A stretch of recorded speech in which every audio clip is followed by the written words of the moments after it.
এই বছর এত বেশি গরম নাকি পড়ার আশঙ্কা আছে, সম্ভাবনা আছে যে গরমে প্রচুর মানুষের হিট স্ট্রোক হতে পারে, অনেক বেশি আপনার মানুষ অসুস্থ হয়ে যেতে পারে, দুর্ঘটনা ঘটতে পারে। গত বছর হজে রেকর্ড সংখ্যক মানুষ হিট স্ট্রোকে মারা গেছে, এবং আমরা হজে ছিলাম, সাইফুল্লাহ ভাই ছিলেন। এত গরম, এত কষ্ট, মনে হয় জান বের হয়ে যাবে। তো এরকম পরিস্থিতিতে একজন মুসলিম হিসাবে আমাদের কিছু করণীয় আছে কিনা? প্রথম হলো যে একজন দায়িত্বশীল এবং সচেতন মানুষ হিসাবে আমাদের যাতে হিট স্ট্রোকে আমরা যেন ক্ষতিগ্রস্ত না হই, তার জন্য চিকিৎসকগণ এবং সংশ্লিষ্ট বিষয় বিশেষজ্ঞগণ যে পরামর্শগুলো দিয়ে থাকেন সেগুলো আমরা খুব গুরুত্বের সাথে মেনে চলবো।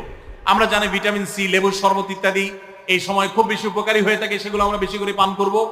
ইহুদিদের যে সমস্ত পণ্যগুলোকে আমরা শরবত বানায় খাই, ড্রিঙ্কস কিনে খাই, সেগুলোর পরিবর্তে আমরা লেবুর শরবত ইত্যাদি বেশি বেশি খেতে পারি।